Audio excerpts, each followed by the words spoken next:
Assalamualaikum warahmatullahi wabarakatuh.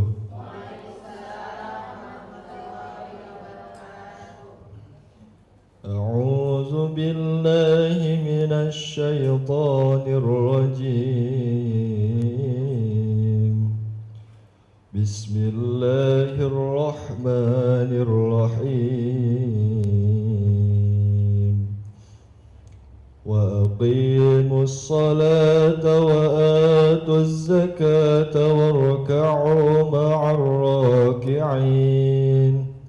Atamuruna الناس بالبر وتنسون أنفسكم وأنتم تتلون الكتاب أفلا تعقلون واستعينوا بالصبر والصلاة وإنها لكبيرة إلا على الخاشعين الذين يظنون أنهم ملاقو ربهم وأنهم إليه راجعون صدق الله العظيم.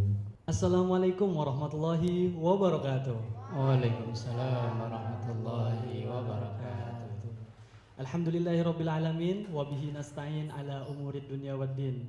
Wassalatu wassalamu ala asyrafil anbiya'i wal mursalin sayyidina wa maulana Muhammadin wa ala alihi wa sahbihi ajma'in. Amma ba'du. Puji syukur terhadap kehadirat Allah Subhanahu wa taala yang telah memperkenankan kita untuk berkumpul kembali di program Ngopi, ngobrol perkara ilmu bersama Ustadz Ahmad Haris Riswanto. Ngopi yuk. Bagaimana kabarnya Ustadz hari ini? Alhamdulillah. Alhamdulillah. Mas Azhar sehat? Alhamdulillah. Ibu-ibu gimana kabarnya ibu-ibu? Alhamdulillah. Masya Allah, semangat semuanya? Semangat. Alhamdulillah. Semoga pemirsa Sinpo TV selalu sehat dan walafiat. Amin. Pagi hari ini kita akan ngobrol tentang sholat sebagai kunci. Nah, Ustadz, saya mau tanya sedikit nih, Ustadz. Kunci yang dimaksud dalam judul ini tuh apa ya, Ustadz? Kunci dalam keberhasilan karir atau kunci dalam duit contohnya kayak gitu, Ustaz. Gimana ya Ustaz penjelasannya? Monggo Ustaz. Assalamualaikum warahmatullahi wabarakatuh. Alhamdulillahilladzi wakafa, thumma salatu wassalamu ala sayyidina Muhammadinil Mustafa wa ala alihi wa ashabihi wa jami' ahli sidqi wal wafa, amma ba'du. Jamaah sekalian dan juga pemirsa Sinpo TV, Mas Azhar, dan semoga semuanya selalu dalam sehat afiat. Amin ya rabbal alamin. Tadi dibuka oleh Mas Azhar dengan pertanyaan yang dimaksud kunci sholat sebagai kunci itu maksudnya apa sih? Apakah kesuksesan dalam hal keduniaan atau kesuksesan dalam akhirat? Dua-duanya. Bahwa panggilan sholat itu azan, ya kan? Bener nggak? Kok pada bengong, ngantuk? Benar. Ngantuk apa lapar? Dalam panggilan sholat itu hayya 'alas shalah, kemudian hayya 'alal falah. Hayya 'alas shalah kalau diterjemahkan ayo sholat. Kemudian yang kedua hayya 'alal falah kalau diterjemahkan ayo menuju kemenangan, ayo meraih kesuksesan. Berarti antara sholat dan kesuksesan itu dua hal yang tidak bisa dipisahkan. Pengen kehidupan dunia kita sukses, pengen kehidupan akhirat kita sukses, kunci salah satunya adalah sholat. Dalam Al-Quran ayat yang mungkin sangat populer, qad aflahal mu'minun alladzina hum fi sholatihim kok melongo khasyi'un. Qad sungguh aflaha memperoleh kesuksesan al mu'minun orang-orang yang beriman.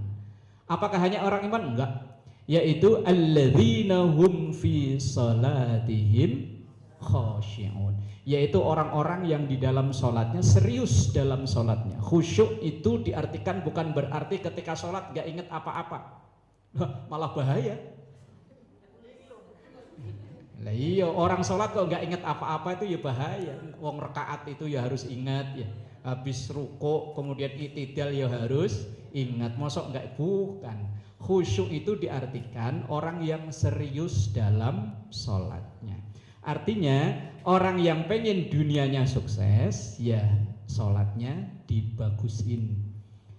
Kadang ada yang nanya lagi, lah itu orang-orang yang gak pernah sholat malah usahanya pada lancar-lancar, karirnya bagus-bagus ya, malah kadang lebih daripada orang yang rajin. Lah itu jawabannya gimana? Gimana Mas Azhar? Lah nyatanya orang yang gak pernah sholat kadang malah duitnya lebih banyak daripada orang yang rajin sholat.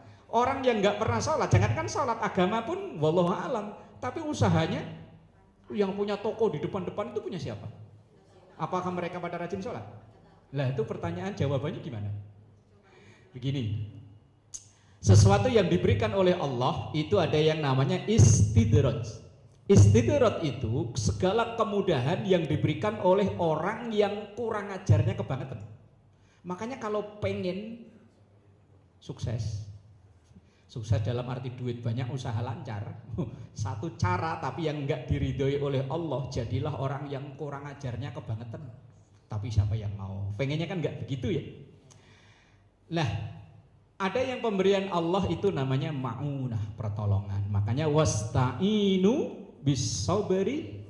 Nah, mintalah pertolongan untuk meraih kesuksesan, artinya kesuksesan yang diridhoi oleh Allah, bis-sholati, dengan sholat. Ini kesuksesan dunia. Karena sholat ini adalah sesuatu atau keadaan yang paling dekat antara seorang hamba dengan Tuhannya. Maka ketika kita problem dengan anak kita, yang anak kita misalnya nggak sesuai dengan yang kita harapkan, maka solusinya ya kita mohon kepada Allah saat lagi sholat. Kita problem dengan rumah tangga kita problem dengan urusan ekonomi, ada Rabbighfirli warhamni warzuqni, sholat. Lalu yang di akhirat, awwalu ma yuhasabu bihil abdu yaumal qiyamah as-sholat. Sesuatu yang nanti pertama kali dihisab, dihitung oleh Allah dan jadi penanda atau menjadi ukuran amalan ibadah kita ini baik dan tidak adalah sholat. Fa in soluhat soluha sairu amali, wa in fasadat fasada sairu amali.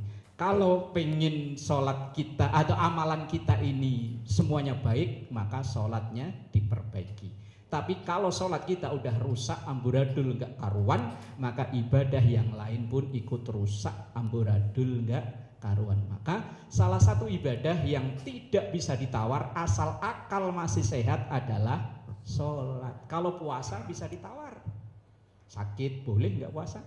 Lagi jalan-jalan, perjalanan maksudnya bukan jalan-jalan, perjalanan pulang kampung. Kemarin pulang kampung pada puasa nggak Bu? Alhamdulillah, wong pulang kampungnya ke kampung rambutan. Nah iya. Ibadah yang lain bisa ditawar, tapi sholat gak bisa. Kalau teknisnya bisa ditawar, gak bisa berdiri, duduk, gak bisa duduk, rebahan, gak bisa rebahan, isyarat. Kalau gak bisa isyarat, selesai, disolatin, udah selesai. Dalam panggilan azan, pengen sukses, maka sholat. Dalam ayat qad aflahal mu'minun alladzina hum fi sholatihim khasyi'un. Ini dalam urusan keduniaan. Dalam keakhiratan kita pun sama. Kalau pengen yang lain terhitung bagus, maka sholatnya diperbagusi. Artinya kita perhatikan mulai dari prasolat, sebelum sholat wudhunya dihati-hati, pakaiannya dihati-hati, tempatnya dihati-hati. Jangan sampai sholat mah yang penting sholat, ketebak-ketebuk, assalamualaikum, yang penting zuhur genep 4, asar genep 4, maghrib genep 3, tapi wallahu a'lam, wah bahaya. Monggo dilanjut Mas Azhar. Masya Allah, penjelasan Ustadz sangat mudah dipahami dan detail sekali ya tentang tema yang kita bahas pada hari ini. Mudah-mudahan apa yang Ustadz sudah bahas dapat kita praktekkan dalam kehidupan kita sehari-hari. Amin ya robbal alamin. Jangan lupa pemirsa tetap di Ngobrol Perkara Ilmu. Ngopi yuk. Yuk. Baik pemirsa yang dirahmati Allah Subhanahu wa taala, Anda kembali lagi di program Ngopi, Ngobrol Perkara Ilmu bersama Ustadz Ahmad Haris Riswanto. Ngopi yuk. Yuk. Alhamdulillah tadi kita sudah mendengarkan tausiah dari Ustadz tentang sholat adalah kunci. Nah, di sesi kali ini adalah sesi tanya jawab. Bagi ibu-ibu yang ingin bertanya, silahkan sebutkan nama dan pertanyaannya. Silahkan ibu-ibu yang ingin bertanya. Ya, silahkan. Assalamualaikum warahmatullahi wabarakatuh. Waalaikumsalam warahmatullahi wabarakatuh. Saya Rita, ingin bertanya Ustadz. Bagaimana kalau ada orang sholatnya rajin tapi maksiatnya tekun? Terima kasih. Wassalamualaikum warahmatullahi wabarakatuh. Waalaikumsalam warahmatullahi wabarakatuh. Ada lagi ibu yang ingin bertanya? Assalamualaikum warahmatullahi wabarakatuh. Waalaikumsalam warahmatullahi wabarakatuh. Saya dengan Ibu Halimah ingin bertanya Pak Ustadz, apa yang kita lakukan ketika kita ragu dalam sholat? Mohon penjelasannya Pak Ustadz. Wassalamualaikum warahmatullahi wabarakatuh. Waalaikumsalam warahmatullahi wabarakatuh. Tadi yang pertama Ustadz, ada bagaimana kalau ada orang yang sholatnya rajin tapi maksiat terus. Kalau disingkat STMJ Ustadz. Kayak jamu ya. Sholat terus maksiat jalan. Nah, yang kedua, apa yang harus kita lakukan ketika kita ragu sholat? Nah, itu gimana Ustaz? Monggo Ustaz. Baik, jamaah yang dimuliakan Allah dan pemirsa Sinpo TV. Bagaimana kalau ada orang sholatnya rajin tapi maksiat jalan? Sholatnya rajin, maksiat ya tekun. STMJ, sholat apa tadi Mas Azhar? Sholat terus maksiat jalan. Sholat terus maksiat ya jalan. Lah kayak ini gimana? Padahal ada dalam ayat Al-Quran, innas sholata tanha anil fahsyai, bahwa sesungguhnya sholat itu mencegah, menjauhkan dari orang yang rajin sholat itu dari perbuatan fahsya dan mungkar. Tapi kok realnya banyak di antara kita ini sholatnya rajin, kadang jidatnya ambak ireng, dengkul kapalen, tapi yo nyolong tetap jalan. Pasang slot yo hobi, wah wis angel. Baik, kalau ada yang seperti itu, maka harus bertanya, bagaimana sholatnya itu udah benar apa belum? Atau hanya sekedar yang penting gugur kewajiban. Kalau kita kaji secara lebih mendalam, setiap gerakan dalam sholat itu ajaran akhlak atau perilaku baik, akhlak mahmudah, akhlak yang baik. Mulai dari kita angkat tangan, Allahu Akbar. Orang angkat tangan itu kan simbol penyerah diri, pasrah kepada Allah. Dengan mengucap Allahu Akbar, Allah yang maha besar, yang lain kecil. Ini ajaran untuk jauh dari sifat sombong. Maka orang yang sudah mengkaji sholatnya, mendalami sholatnya, insya Allah jauh dari sifat sombong. Contoh lagi, gerakan yang terbanyak dalam sholat itu apa Bu? Sujud. Bener ya? Dalam satu rakaat 2 kali sujud. Yang lain satu. Lah ini sujud. Dan ketika kita sujud, meletakkan anggota badan kita yang paling mahal biayanya. Ini kan paling mahal ya biayanya. Iya, apalagi emak-emak ya. Kalau kita laki mengirit ya, emak-emak, wah mahal biayanya. Belum yang di sini yang ininya kurang panjang disambung. Nah, mahal biayanya. Tetapi ketika kita sholat diperintahkan untuk sujud, meletakkan anggota badan yang paling mahal biayanya ini sejajar dengan lutut dan telapak kaki. Ya kan? Sejajar loh dengan ini sama ini. Nggak bisa, wah kepalanya mahal, terus kemudian ketika kita sujud nggak mau lah, sejajar harus ditinggiin. Nggak bisa. Ini pelajarannya apa? Setinggi apapun status kita ketika jadi kepala, jangan lupa suatu saat akan turun ke tengah seperti dengkul. Dan suatu saat akan turun paling bawah seperti telapak kaki. Makanya orang yang sholat, insya Allah orang itu nggak lupa diri. Banyak kita ini lupa diri. Baru jadi RT, kalau nggak dipanggil Bu RT nggak mau nengok. Jadi RW nggak dipanggil Bu RW, nggak mau nengok. Baru berangkat umroh mintanya dipanggil Bu umroh. Wes. Orang yang mendalami sholatnya meletakkan ini anggota termahal dan paling kita jaga, paling naik motor ya tutupin helm. Dan sebagai identitas, orang kan di identitas pertama kan ini. Mana ada orang foto KTP kok pakai enggak ini. Tapi maka orang yang sholatnya sudah benar, insya Allah jauh dari perilaku fahsya dan mungkar. Maka kalau ibu tadi bertanya, kalau ada orang yang sholatnya rajin tapi maksiat juga jalan, berarti sholatnya harus ada tanda tanya besar. Sholatnya sudah benar apa belum? Kemudian pertanyaan kedua, kalau ragu dalam sholat, 2 rakaat atau 3 rakaat ya? Gimana itu? 2 atau 3? Tadi udah tahiyat awal apa belum? Ya Allah. Apalagi sholat duhur, sholat asar dalam keadaan pekerjaan belum beres, pasti. Apalagi dari pagi sampai siang diomelin sama bos, kenyut begitu sholat, Allahu Akbar. Bos ngomel mulu, ya Allahu Akbar. Kapan berhentinya ngomel sama Allah? Itu baru 1 rakaat, rakaat kedua lupa. Lah kalau lupa begitu gimana? Kalau kita lupa dalam hitungan rakaat, maka ada dalam kaidah kitab fikih atau qawaidul fiqhiyah mengatakan au fil qalili wal katsiri hummila alal qalili hasbama ta'assala. Ketika kita ragu hitungan banyak atau sedikit, maka kita ambil yang sedikit. Misalnya kita lupa ragu dalam sholat kita apakah 2 rakaat atau 3 rakaat.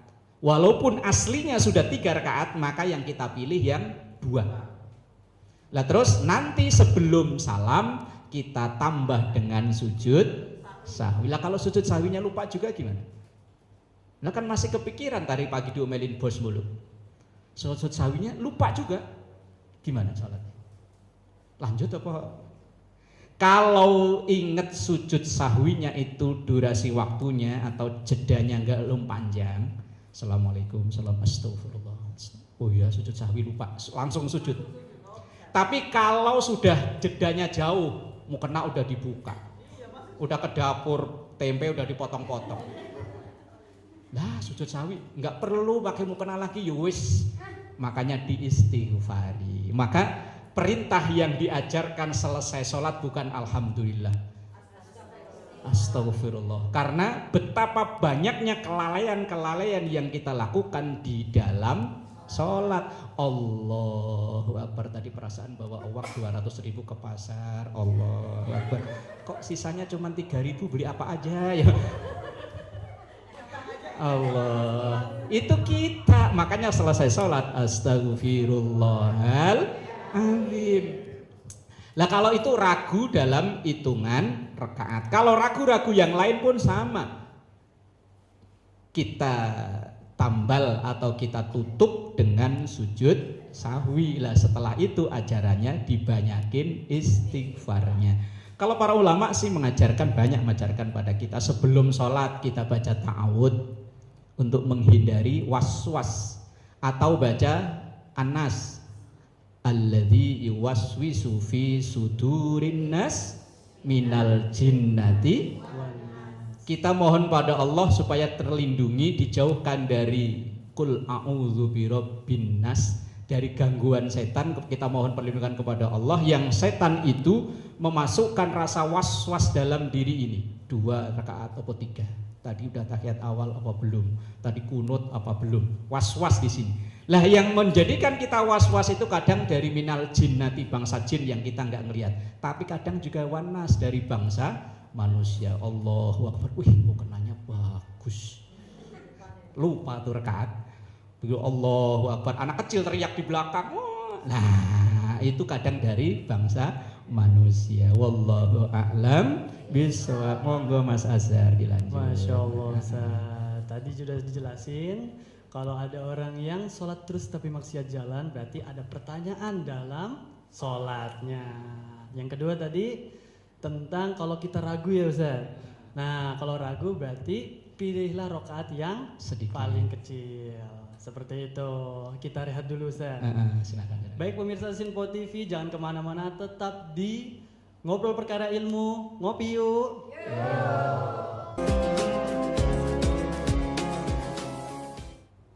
Baik pemirsa yang dirahmati Allah Subhanahu wa taala, terima kasih Anda masih di program Ngopi, Ngobrol Perkara Ilmu bersama Ustadz Ahmad Haris Riswanto. Ngopi yuk. Alhamdulillah tadi kita sudah mendapatkan insight dari Ustadz ya. Dari pertama, kedua, nah sekarang di sesi kali ini kita pengen minta Ustadz kesimpulan dari pembahasan yang sudah dibahas dari tadi tentang sholat sebagai kunci. Nah kita mau minta lagi kesimpulannya apa sih Ustadz? Monggo Ustadz. Baik jamaah yang dimuliakan Allah, pemirsa Sinpo TV dimanapun berada, Mas Azhar, bahwa dari kesekian ibadah yang diperintahkan oleh Allah kepada kita sebagai seorang mukallaf, salah satunya adalah sholat. Dan sholat ini walaupun dalam rukun Islam menduduki posisi urutan yang kedua, tetapi dalam hal terbukanya kesuksesan dunia dan akhirat, sholat menduduki ranking pertama. Dan istimewanya sholat diantaranya adalah kalau ibadah yang lain turun perintah melalui malaikat Jibril.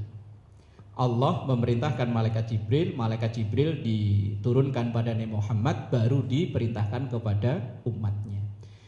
Puasa ya begitu, zakat ya begitu, tapi sholat enggak. Sholat itu turun perintahnya langsung Rasulullah dipanggil oleh Allah menghadap Allah dalam peristiwa Isra dan Mi'raj, khususnya peristiwa Mi'rajnya itu. Dan ketika Mi'raj ini terjadi dialog langsung, dan diantara yang menjadi perintah wajib saat itu adalah sholat 5 waktu. Itu diantara istimewanya sholat. Mulai dari pertama diperintahkannya pun sudah istimewa, sudah berbeda dengan ibadah-ibadah yang lain. Maka keterusannya atau kelanjutannya, sholat terus menjadi prioritas. Bahwa kalau ibadah-ibadah yang lain bisa ditawar, dalam kondisi tertentu boleh kita tinggalkan ibadah itu. Zakat bagi yang punya duit, nggak punya duit malah dizakatin. Nggak ada cerita orang mau bayar zakat kok malah minjem dulu, nggak ada. Puasa boleh kita tinggalkan. Haji apalagi kita orang Indonesia yang masa tunggunya sampai 15-20 tahun. Tapi kalau sholat selama akal ini masih ada, masih waras, maka sholat tetap wajib. Kalau dalam kajian fikih, uzur atau yang diperbolehkan untuk meninggalkan sholat alasannya cuma 2, yaitu kelupaan dan ketiduran. Orang yang lupa, misalnya lupa sama sekali, maka boleh ia tidak sholat alias tidak dosa. Tapi begitu nanti ingat langsung wajib qadha. Begitupun ketika ketiduran. Yang namanya ketiduran itu kalau sesekali, tapi kalau tiap hari, nah iya, kalau sesekali misalnya karena mungkin kecapean atau mungkin ya boleh. Tetapi kalau keterusan, nah dalam kajian fikih yang diperbolehkan untuk mengqadha sholat dan tidak dosa hanya 2 alasan, yaitu kelupaan dan ketiduran. Alasan yang lain-lain tidak bisa diterima. Dan ketika seorang muslim sudah berani meninggalkan sholatnya padahal akalnya masih sehat, masih waras, maka pertanda sholatnya rusak. Kalau sholat rusak dikhawatirkan indikasi amalan-amalan yang lain nanti di sisi Allah juga rusak. Di awal segmen awal tadi saya sampaikan satu hadis, awwalu ma yuhasabu bihil abdu yaumal qiyamah as-shalah. Yang dihisab pertama kali dari semua ibadah kita, yang dipertanyakan oleh Allah pertama kali dari semua ibadah kita, sholat. Bukan enggak ditanya kamu haji berapa kali, apa 2 kali atau 3 kali kayak tukang bubur. Enggak. Apa zakatnya, apa sodakohnya? Enggak. Tapi yang pertama kali ditanya adalah sholatnya. Kalau sholatnya bagus, maka yang lain ikut bagus. Seperti judul temanya, sholat sebagai kunci. Ketika kunci itu bagus, ibarat pahala kita itu ada dalam satu brankas, maka kita megang kunci, kuncinya ini adalah sholat. Kalau ini kunci bagus, brankas dibuka, enak, gampang, ceklek sekali langsung kebuka. Tetapi kalau kuncinya ini gropek-gropek, ya kadang sholat, kadang enggak. Ya kadang karena kondangan aja sholat enggak. Jalan-jalan ke puncak sholat enggak. Alasan pulang kampung antar sekalian di kampung. Begitu di kampung lupa sholatnya. Itu ibarat kuncinya rusak. Buat buka koplak. Enggak kebuka-buka. Lah kalau enggak kebuka-buka, ya wes yang di dalam brankas, di dalam lemari enggak bisa dimanfaatkan. Maka berhati-hatilah kita di dalam sholat, tidak sembrono, tidak sembarangan. Yang penting sholat harus hati-hati. Wallahu a'lam bishawab. Masya Allah, penjelasan Ustaz tadi sudah sangat cukup sekali tentang sholat ini Ustaz. Tibalah kita di penghujung acara. Jangan lupa saksikan terus program Ngobrol Perkara Ilmu setiap hari pukul 5 pagi waktu Indonesia Barat hanya di Sinpo TV.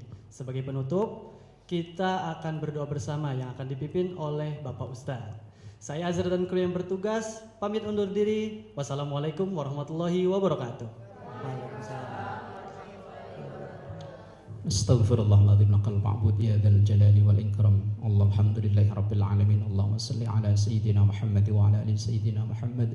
Rabbana taqabbal minna salatana wa siyamana wa ruku'ana wa sujudana wa qira'atana wa jami' a'malina wa tammim taqsirana ya Allah ya rabbal alamin. Rabbana hab lana min azwajina wa dhurriyyatina qurrata a'yun waj'alna lil muttaqina imama.